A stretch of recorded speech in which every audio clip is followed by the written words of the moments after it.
Shalom and welcome to Talmud Talks as we continue our study of Masechet Brachot. Talmud Talks is sponsored by the Adult Education Committee of Congregation Kol Ami in Cherry Hill, New Jersey. So I'd like to welcome everyone here, and in a few minutes we're going to be beginning our study. We are now on the 60th page of Brachot, so we're pulling things together, the last section, the last parak 9. And the first thing we're going to be looking at is the permission to heal. That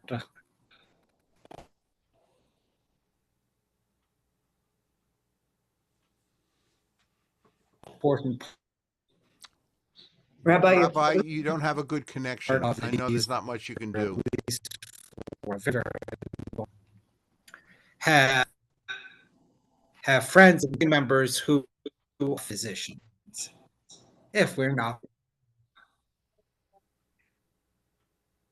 hearing you, Rabbi. Yeah, you're frozen.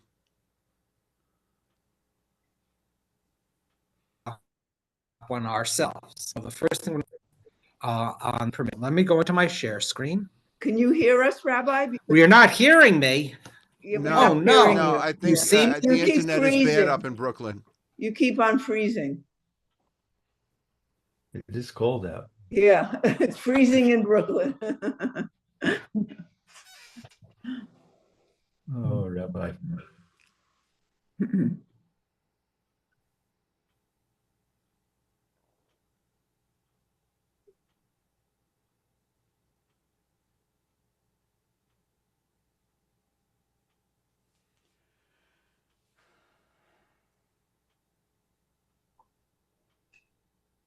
You're on mute, Rabbi.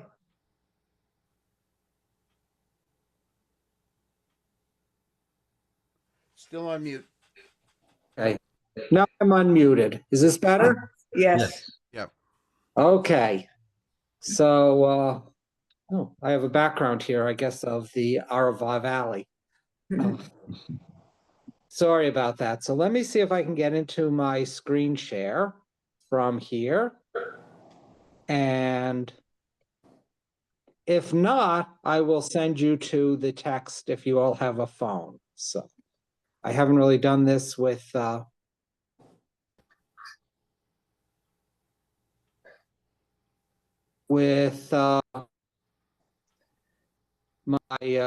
phone yet. If you'd like, if you send me the the file, I'll do that. and then you can direct. Okay, let me see that. For some reason, it will take a minute to get this done. I got it. I'm going to be on my Gmail account. Okay, and I'm going to be sending it from Google Docs.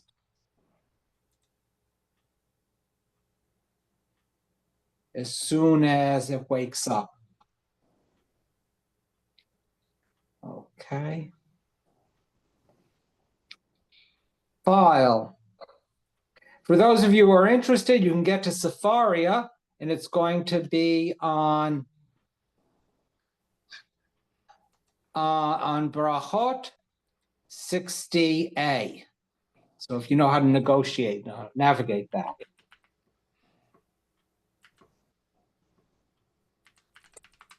Now, I haven't done this in a while. How do I send the doc?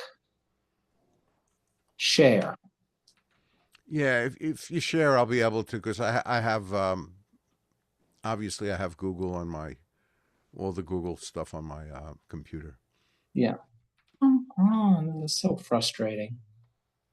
Copy link. Okay. Then I go to here.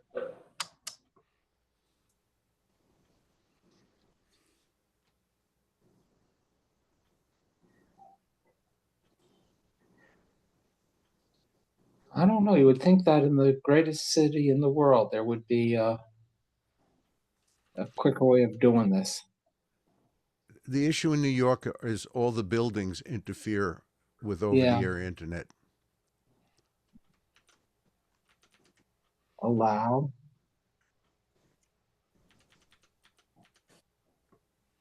And this is to Ira. Mm-hmm. I.S. Miller.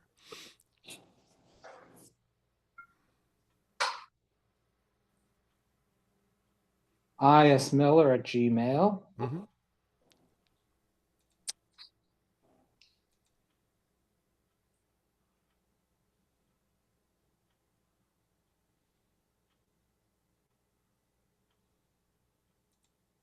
And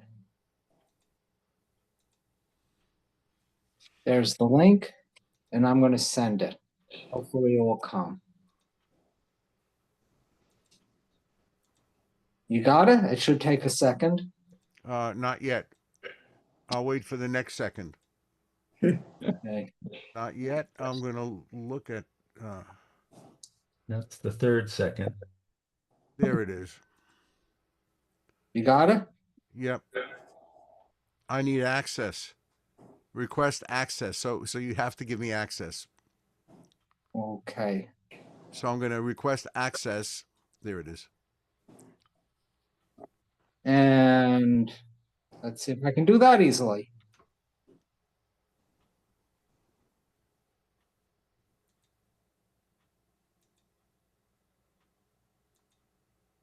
So I have this.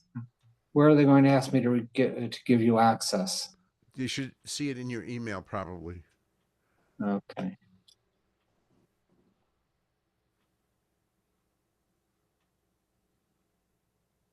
So it's not you.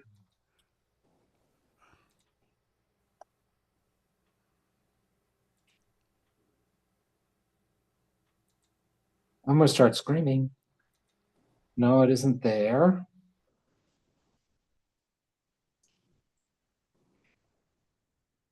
It's not in junk. Ira, it might be just easier for you to go on Safari and find it. No. Yeah, that might be the easiest. Let's see. Let me see if I can get it through Gmail. Did it send it through Gmail sometime? Because then it'd be easy to see the request for access.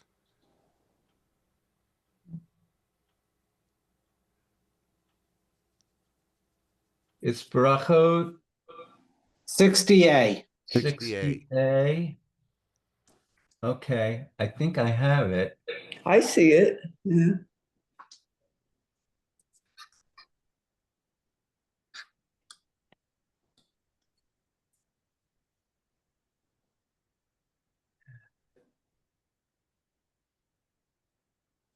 IRSMiller@gmail, right?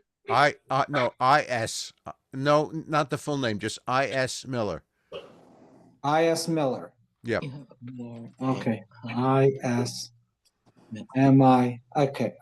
Miller at Gmail. Okay, let's try it. I'm sending it again Okay. through Gmail. Let's see if this is going to work better.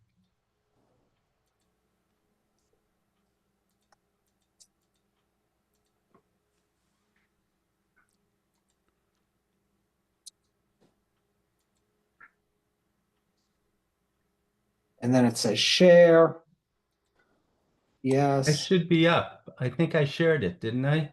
Does anybody see it? Oh no, we're talking about Rabbi his text. Oh, well, your text is okay. That would do it too. Yeah, I Okay. see the screen share. If you Thanks, got the Mark. screen share on this is fine. Okay, that's what we'll do then. Okay. So we're on 60A, and I want you to go down to the bottom of that paragraph 28.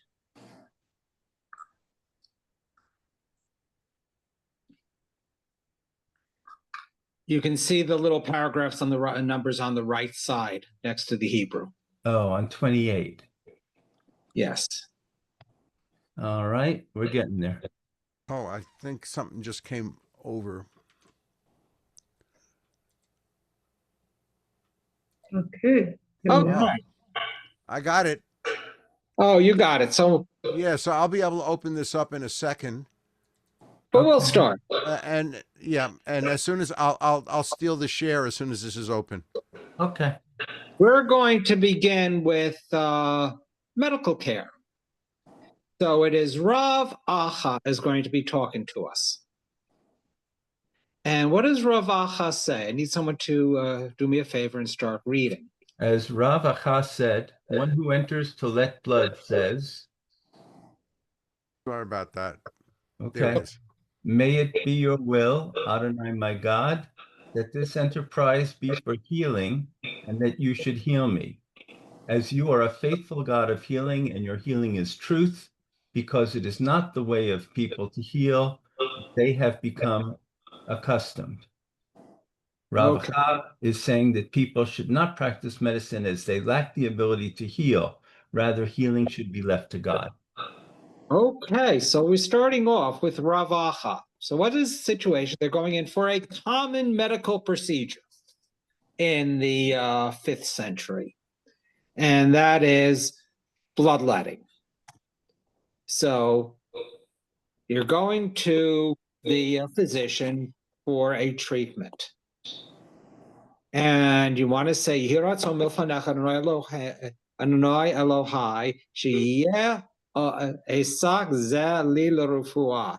That this treatment, here they say enterprise, should be for healing, and that you should heal me. Ki el rofei ne'aman. For you are the true healer or the faithful healer, the refu'atecha emet, and your healing I is need true that. Thanks, baby. or real. And then he said something. Lefi she'ein darchan shel b'nei adam lerapot ele shenahagu. So it's really funny. It is not the way for people to heal, but this is what we do. Or this is our custom, or this is what we've become accustomed to. So according to Rav Acha, what is the relationship between medicine and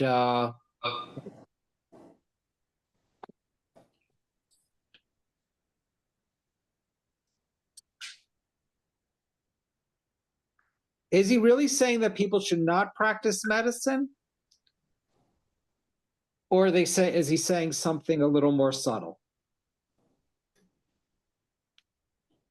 Well, I guess if there are, God's given us gifts like medicine, like procedures, we should use them. But in the end, it's up to God to heal. Okay. So, thinking about this treatment, is how effective do you think bloodletting was? Not so much. Not so much. Yeah. It was a treatment, and from times it worked, but it wasn't a guaranteed treatment. When we go to the doctor, we often have a sense that when they prescribe something, it can work, or there's a high chance of it working. But in these days, doctors' skills were limited. We could only do so much. So let's move down to the next paragraph, because Abai is going to respond to this. And would someone like to read 29 as Abaye responds to Rav Acha? I can read. Okay. Yes. Abaye responded and said, one should not say this, as it was taught in the school of Rabbi Yishmael, that from the verse, and shall cause him to be thoroughly healed. From here, we derive that permission is granted to a doctor to heal. The practice of medicine is in accordance with the will of God. Okay.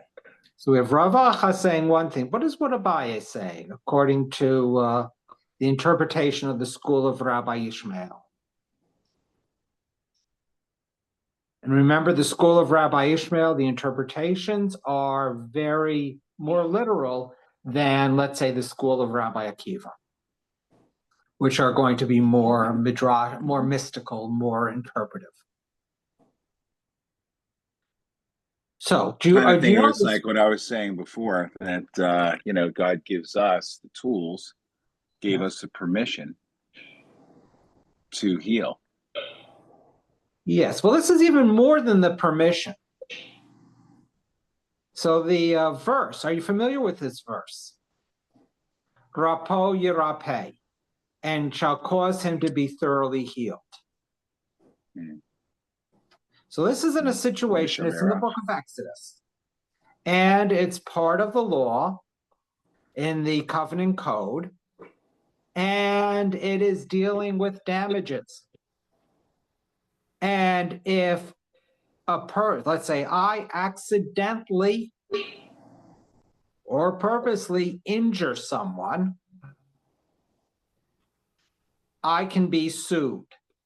And I am liable for a certain number of damages, including the medical treatment. So the Rapo Yirape is saying that in the biblical context, they assumed that there were medical treatments and that the medical treatment would cost something, had a value, and that in the case of a damage suit, the person who is found liable pays that. So what Rabbi Abaye is saying from the school of Rabbi Ishmael is that the role of the healer is something that is presupposed by Torah. So if it is already in Torah, it is more than it's just an allowance or a concession. It is part of the way God wants the world to be structured, so that we need healthcare professionals.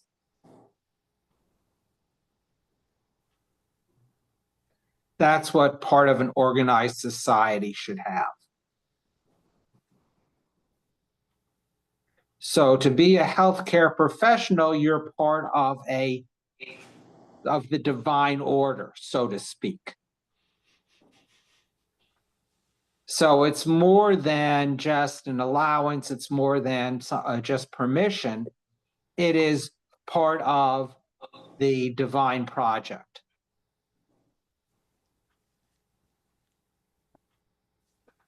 So you can't just say, God will heal me and not seek medical help. That's what, right? That's what it's saying. That is basically saying, first, you can't say God will heal you. You have to seek credible medical help. Mm-hmm. And the person who is providing that help is part of the divine will. Mm-hmm. So that has lots of social implications. So that if we're required to seek medical help, and what do you do with people who can't afford medical help? You give it for free. You have to provide it. So one has to make sure that not only one seeks medical help when one is needed, but that it's available for other people. So from this rather short verse, one can really build a sort of a set of communal demands. Now, Torah is not going to tell us the policies to do that. Torah is going to give us the goal we should achieve. But what it's saying, at least within a Jewish context, medical care is not optional.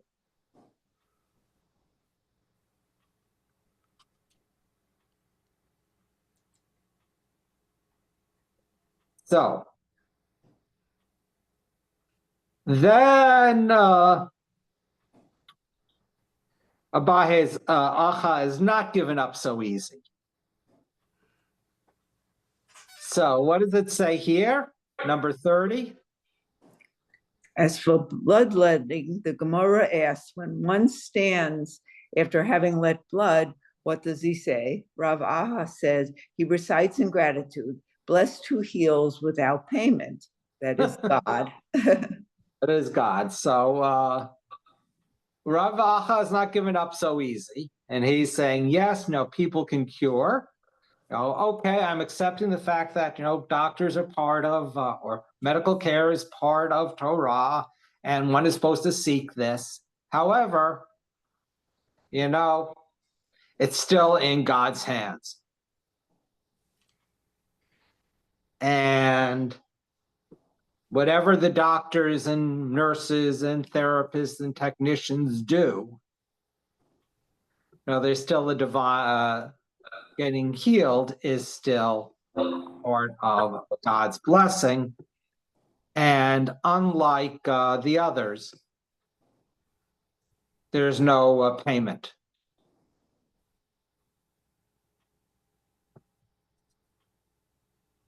But here he's not implying it's useless. In the first, in 28, he implied that it's useless. Doctors are useless. Here, I think he's relenting that, well, maybe they're not useless, but anyway, we have to attribute whatever good they do to God.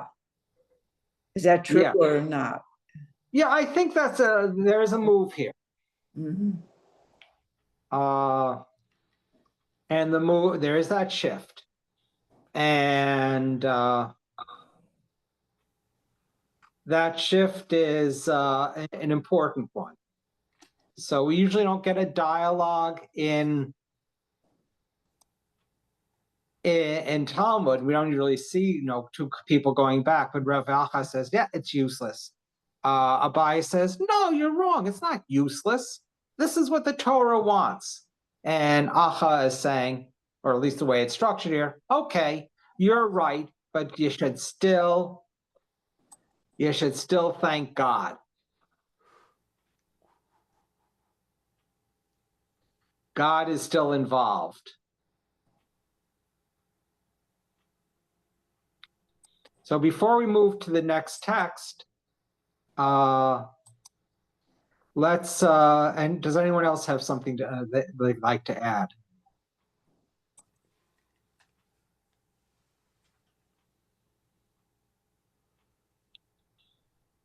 How do you feel when you go to the hospital and you have a serious illness? What does it feel like?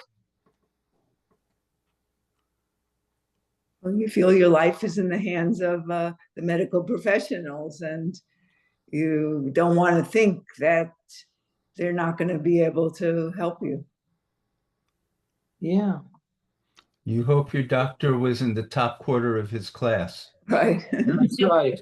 I feel, since I went for a serious situation to the hospital, I feel safe because I believe in the doctor, but I also believe that whatever happens at the end is God's will.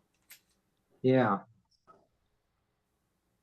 So they're not removing the divine from this, but they are, there's a sense of divine and human cooperation. How do you think that sort of affects other ways that the Jewish people look at the world?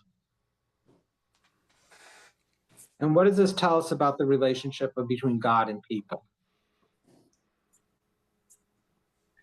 Well, God is behind everything, but we still have a responsibility to help each other.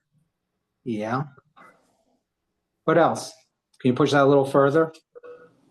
Which way? Well, I'm thinking of somebody who's, let's say, rescued by by police, who's been in a secure situation.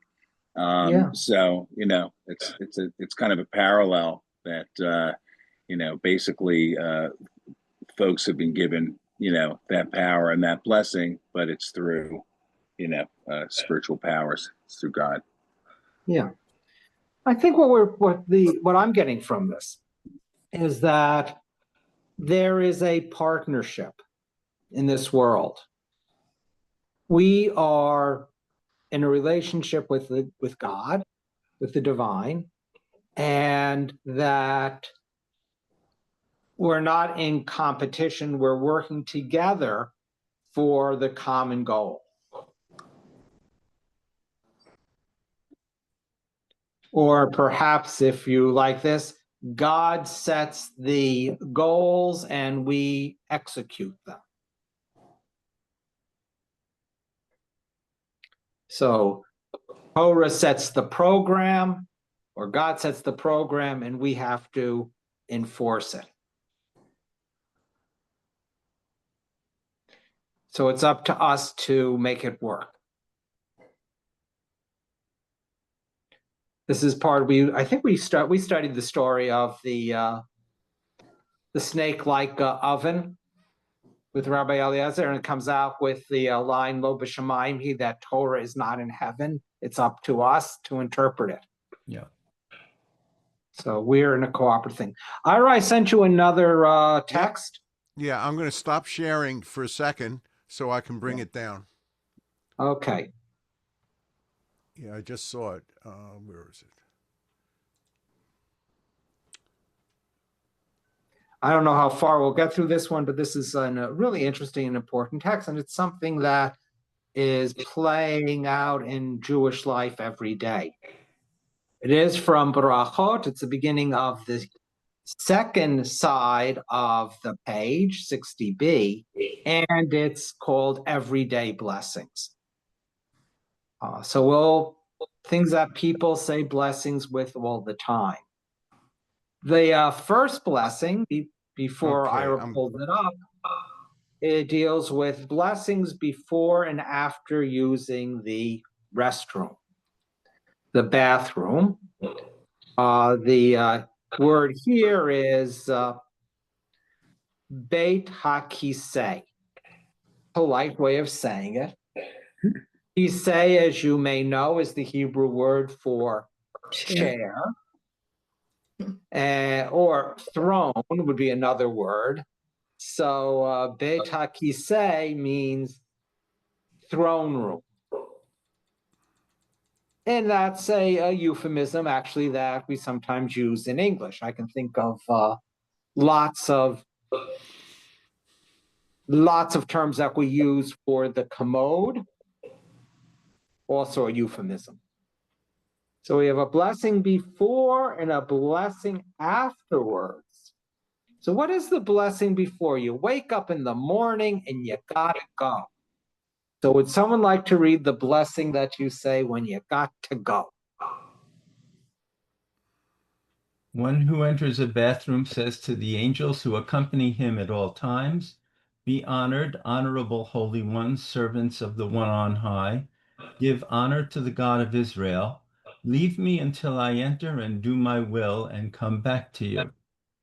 Okay. So who doesn't go into the potty with you? God. The angels. The angels. The angels. They stay You're out. walking along, you have your angels around, you're taking care of you. You got to go into the potty. You have to do what you need to do. So you talk to them, you say,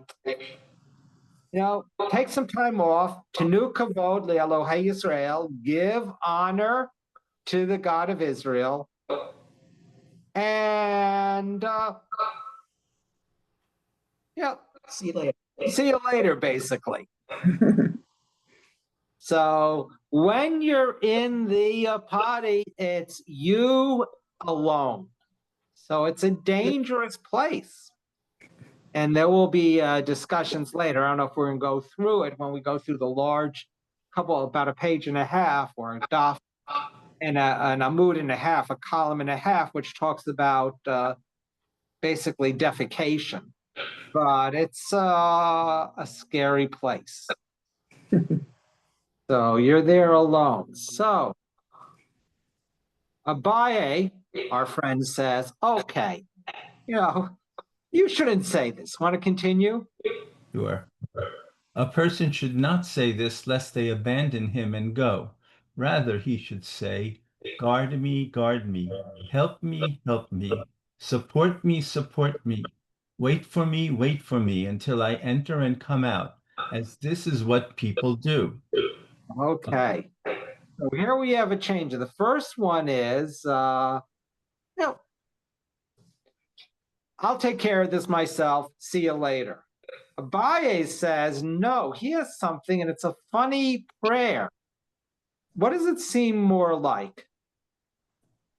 Shimruni, Shimruni, Izruni, Izruni, Samchuni, Samchuni, Hamtinuli, Hamtinuli, Ad she'ekanes re'etzeh shekein darkan shel b'nei Adam. Shimruni, Shimruni, Izruni, Izruni, Simchuni, Simchuni. What does that sound like? When you go to sleep?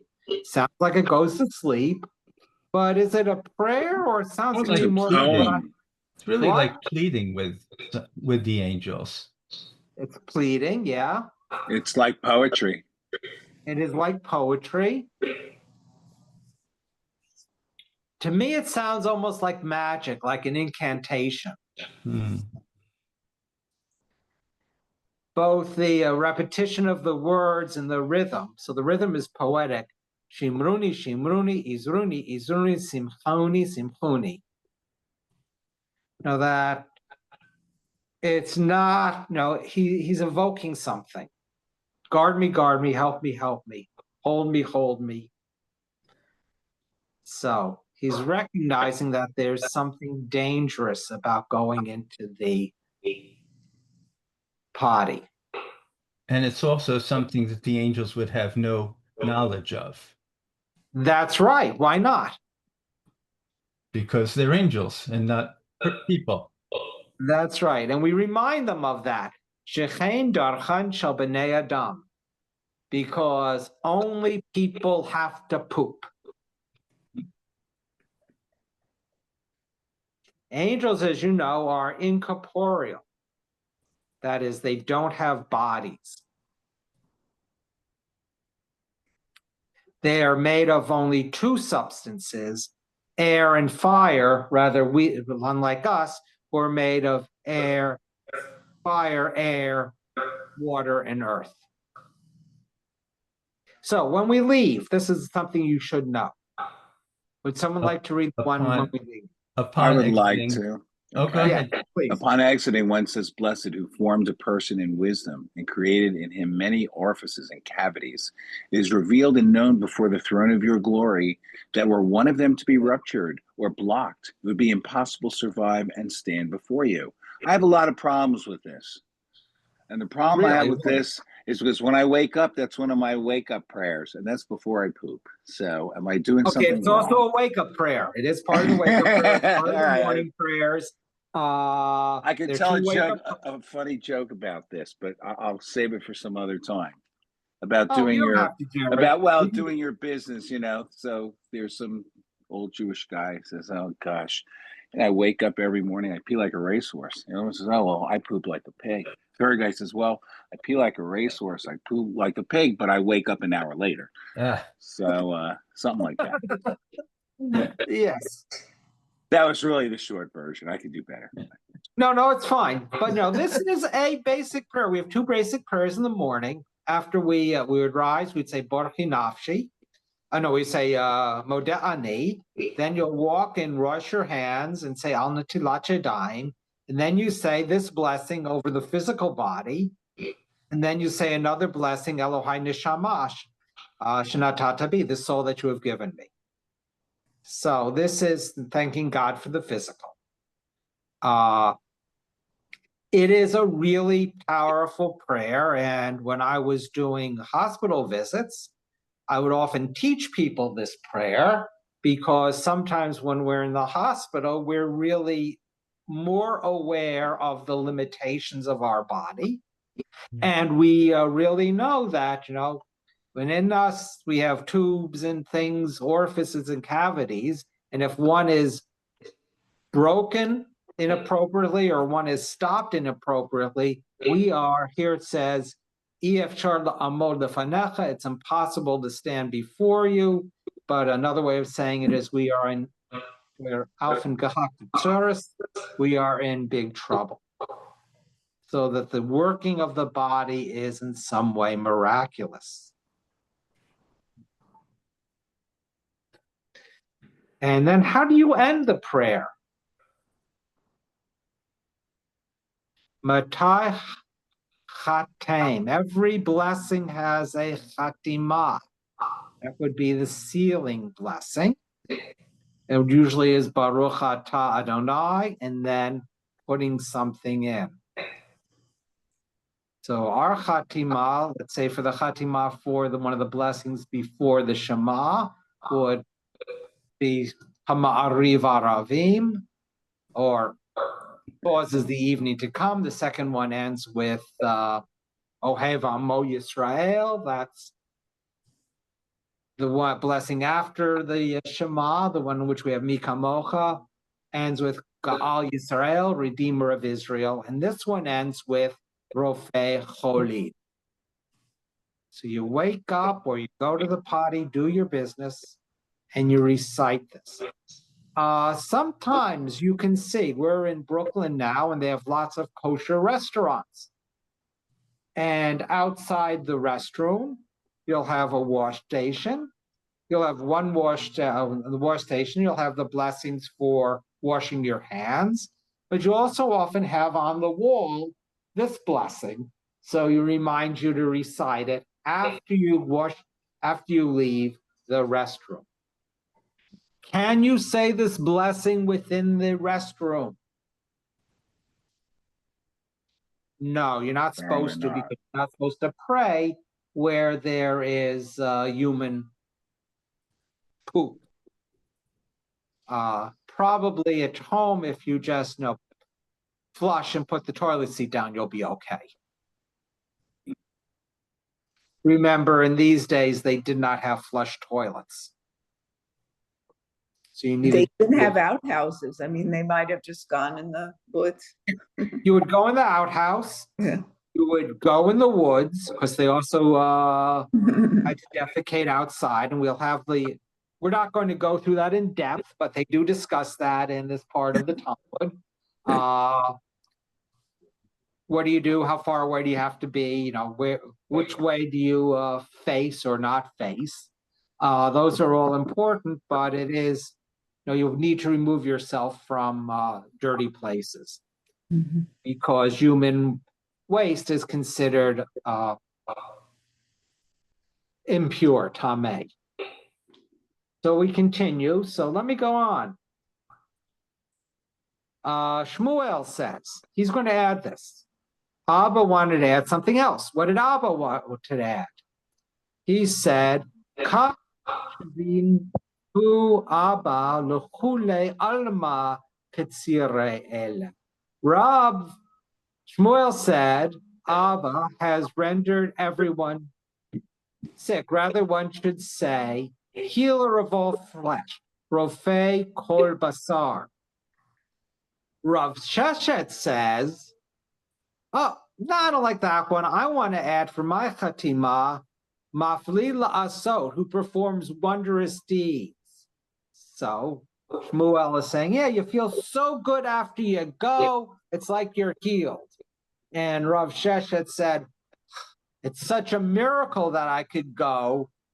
And how does Rav Papa? He has these great teachers. He doesn't want to say one's right or one's wrong. So how does he answer it? They're both right. Include They're both. right. Right. So both are included, in the prayer. That's right. And with Rofei Kol Basar Mafli La'asot. So God is the one who heals all flesh, heals human beings, makes sure everything works. And boy, is that a wonder. So next thing is going to sleep. So we have a prayer going to sleep.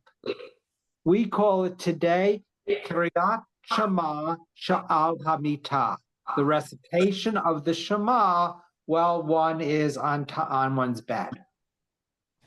So to go to bed, get under the covers, and you pray.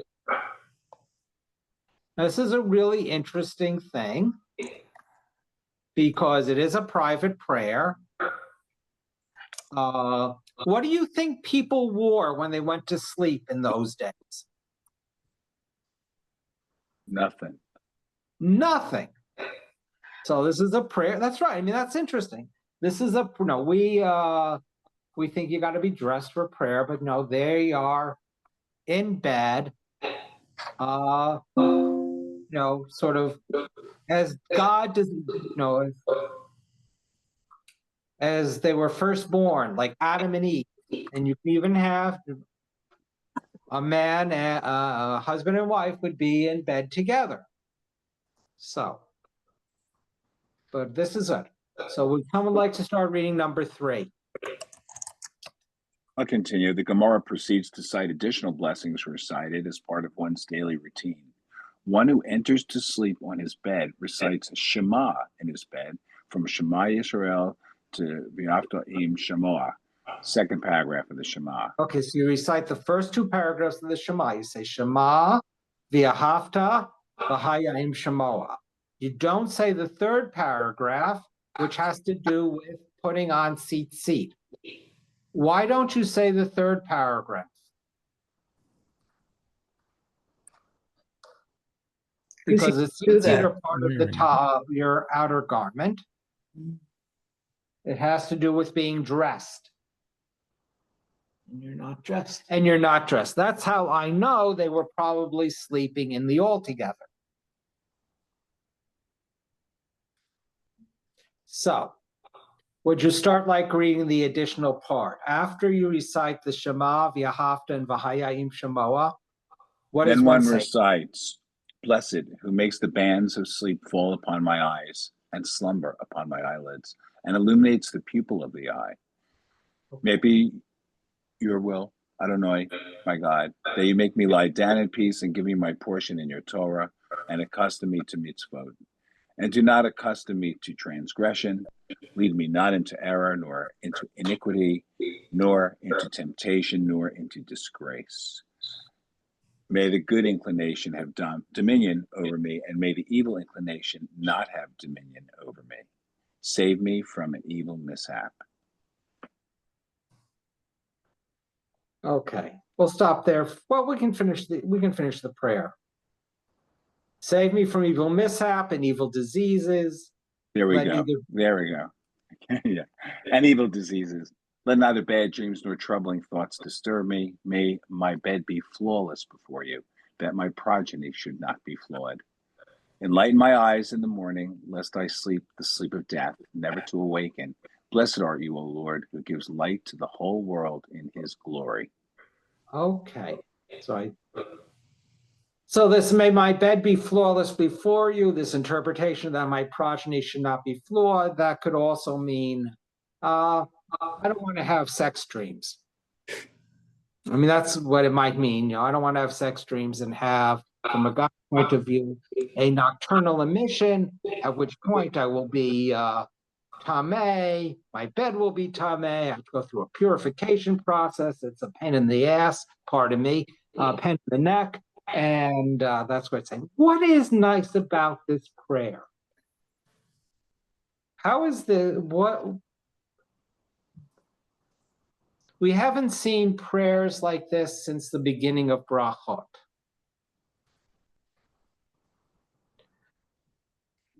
And what person is this prayer?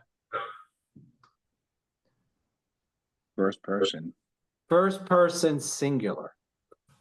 So this is an individual prayer. Lots of the prayers we've been talking about so far in brachot, and as you know, lots of Jewish prayers are communal prayers. But we've just had 2 personal prayers, or it's actually 3. This is the 3rd personal prayer when it deals with those things that are affecting us as individuals.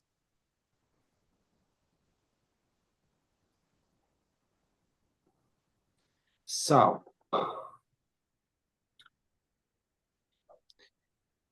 and you think about your Jewish education and the education that we talk about, do we teach personal prayers often?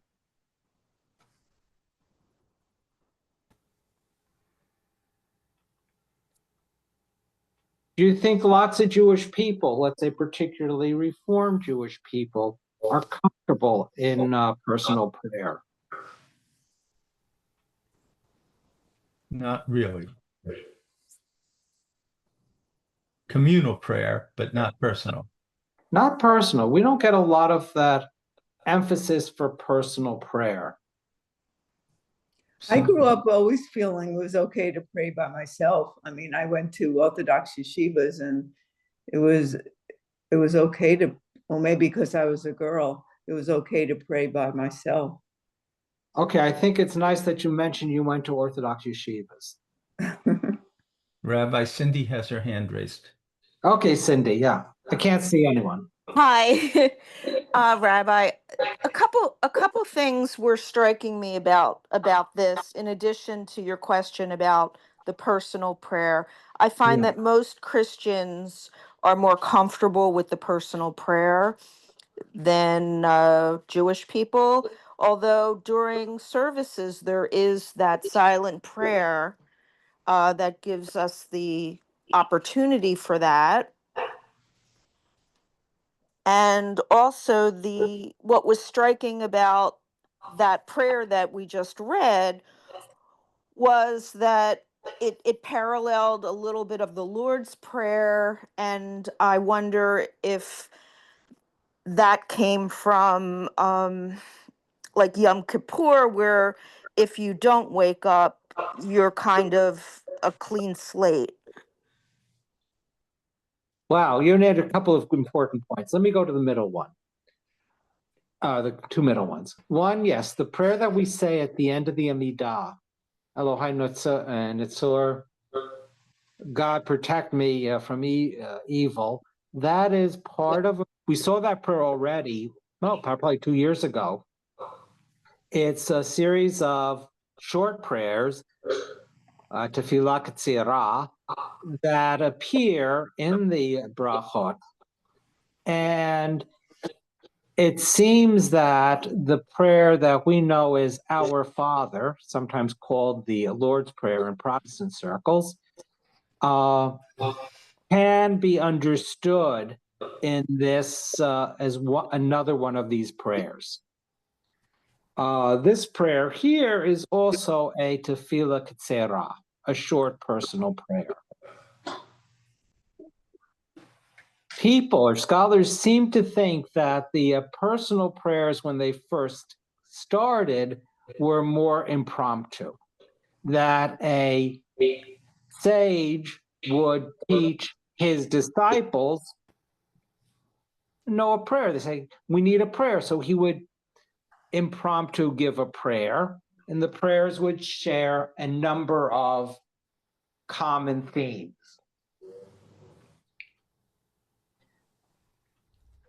We also see parallels between the Our Father and the Kaddish prayer, but we need to remember that the Kaddish prayer also was probably in its origin more impromptu than formulaic. I mean, than established. It had terms that you would want to say. It had certain themes that would be approved. But this, yes, is that type of prayer.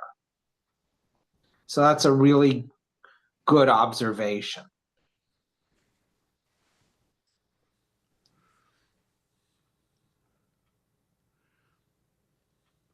The first issue about why many Jewish people don't see so comfortable in prayer may be the way that many Jewish people, think of God. And first, Christianity is based on a very individual personal relationship with God as God is present in this world in the incarnate person of Jesus. So it has a very, very powerful thrust for a very personal understanding of God with a very powerful metaphor that presents God in a very easily accessible anthropomorphic set of images. That isn't as clear in Judaism or Islam.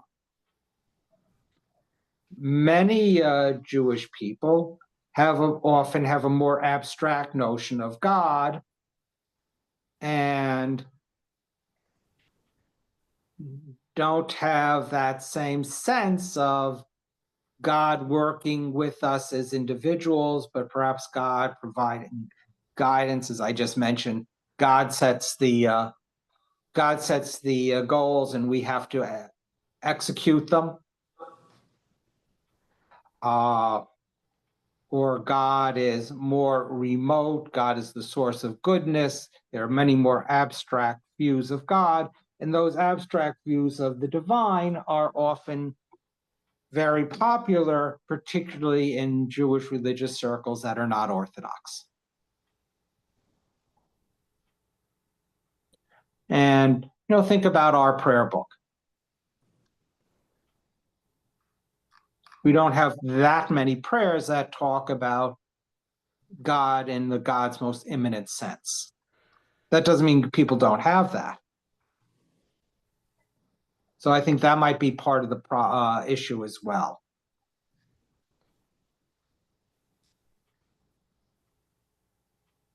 How do you pray to the universe?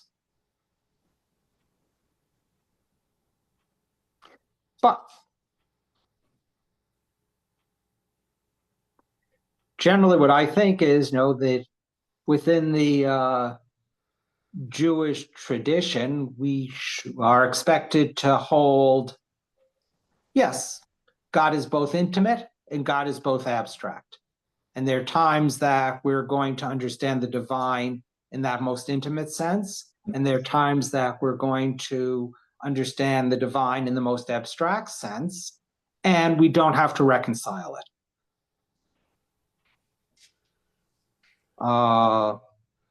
That would be a false consciousness.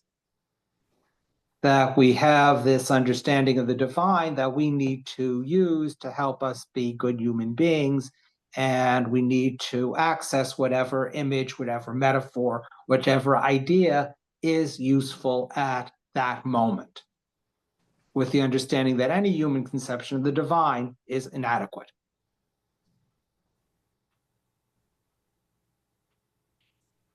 That's a lot of theology from this little prayer that you say when you go to sleep.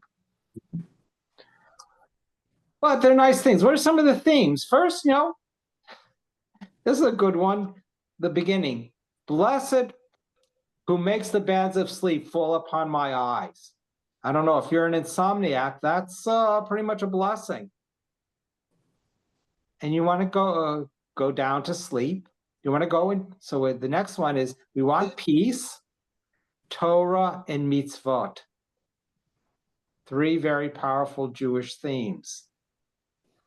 So we need peace, that sense of wholeness. We want to be part of Torah, and we want to do mitzvot. And what do we have to worry about? Waking up. Before we wake up.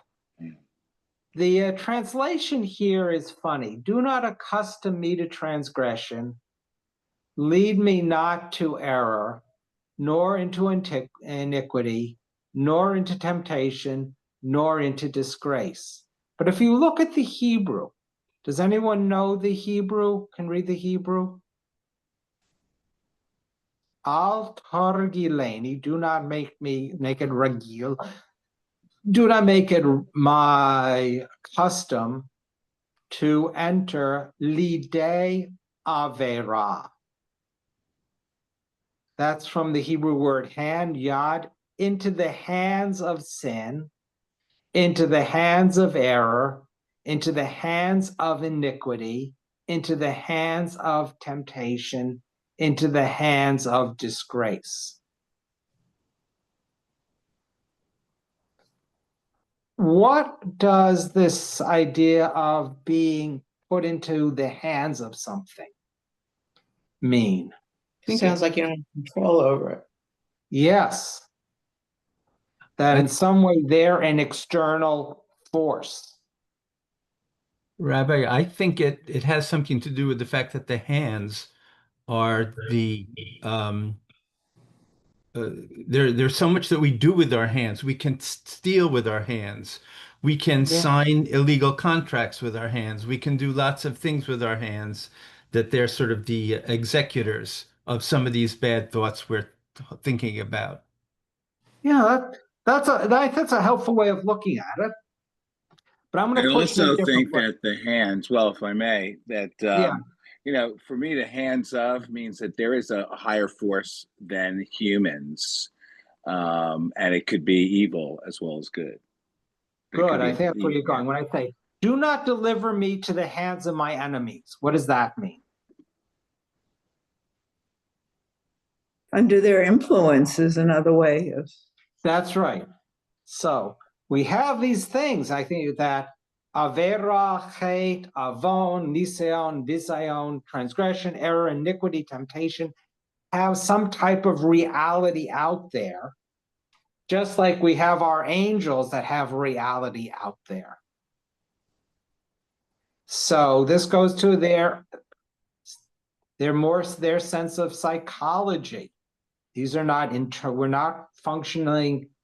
These are not necessarily internal functions, but we can be seized by sin. We can be seized by temptation. We can be seized by disgrace, just as we can be seized by kidnappers. And our task is to navigate this world without being caught up in these evil powers.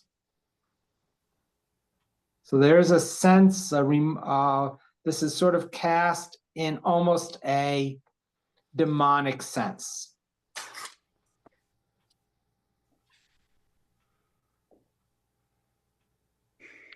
And if you don't believe me, the next part is, may the good inclination have dominion over me, and may the bad inclination not. So we have the Yetzer Hara, that force for good, and the force for evil. And we want the force for good to hold on to us, and we don't want the force of evil. You may remember those little cartoons as a kid where they had the angel on one side and the devil on the other side, tempting. Yeah. Yes. Yeah. And even if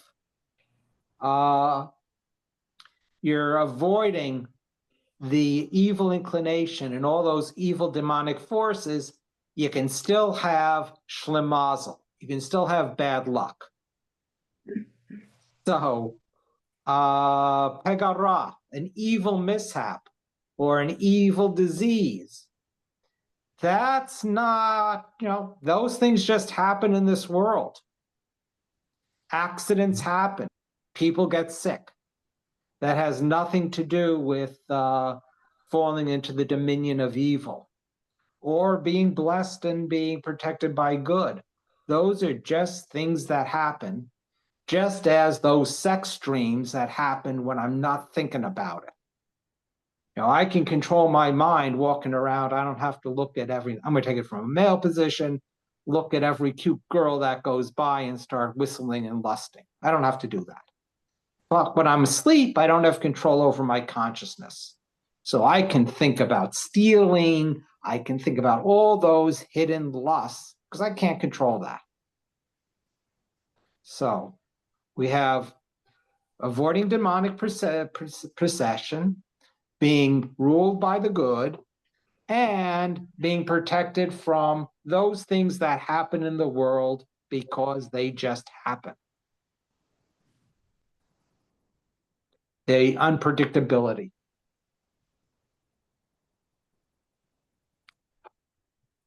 And then we want to wake up in the morning. So again, we have a lot here in this little prayer. And part of it is saying there's certain things in this world that I have control over, and certain things that I don't have control over. Those things that I have control over, I need your help to make sure that I can maintain control.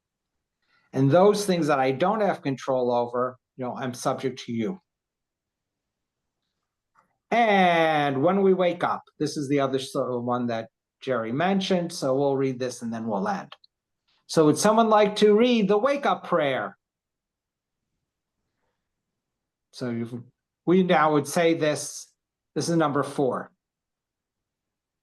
I can read. Yes, would you? When one awakens, he recites, "My God, the soul you have placed within me is pure. You formed it within me, you breathed it into me, and you guard it while it is within me. One day you will take it from me and restore it within me in the time to come." Elohai neshama shenatata bito. It sounds better in Hebrew. It does, yes. And you know that prayer. Right, I say it in Hebrew. Yeah. And it's actually it's put in our prayer books, including the Reformed prayer book at the beginning, Elohai Neshama, as well as the Asher Yatzar. And then it says, so long as the soul is within me, I thank you, Adonai, my God and God of my ancestors, master of worlds, master of all worlds, Adon of all souls. So, Elohai Neshama Shenatata Bi Tahorahi. The soul is tahor. Where does the soul come from? God. God. It's breathed into us, so that's why you can't. Your soul is breathed into us, but your breath is breathed into us via. That's right. Your soul via your breath. That's right.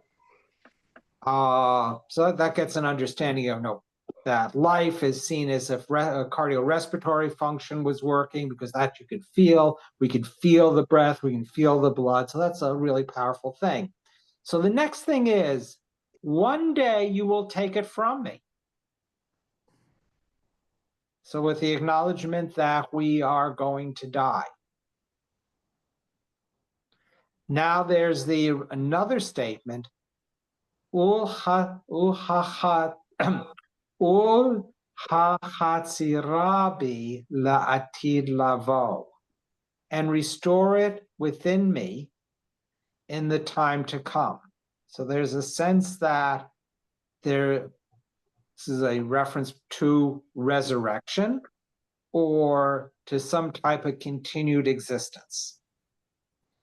So we have in here a sense that we retain identity, even in the Atid Lavo, in the Olam Haba. And then what are we supposed to do so long as the soul's in the body? We have a task. As long as the soul is within me, I thank you, Adonai, my God and God of my ancestors, master of all worlds, Adon of all souls. Blessed are you, Adonai, who restores souls to lifeless bodies. Okay. So you've woken up. So that's a waking up. Sleep is 1/60th of death, according to the rabbinic imagination. There's a sense of that. Our soul is away from us and we're sort of lifeless. And every morning we are restored. We come awake again. So we're going to end here. Next week, we'll continue with the Birchot HaShachar. Again, that's prayers that we are familiar with. They are also. Are you available next week? I'm sorry. What? Are you available next week? I thought the November 18th there was no class. Is there no class? I think I saw that in the announcement. Mark? Oh, I don't think so. Okay, I thought I saw something in Gail's postings, but I'll look again. Let's go by whatever happens here. Great, let's do it.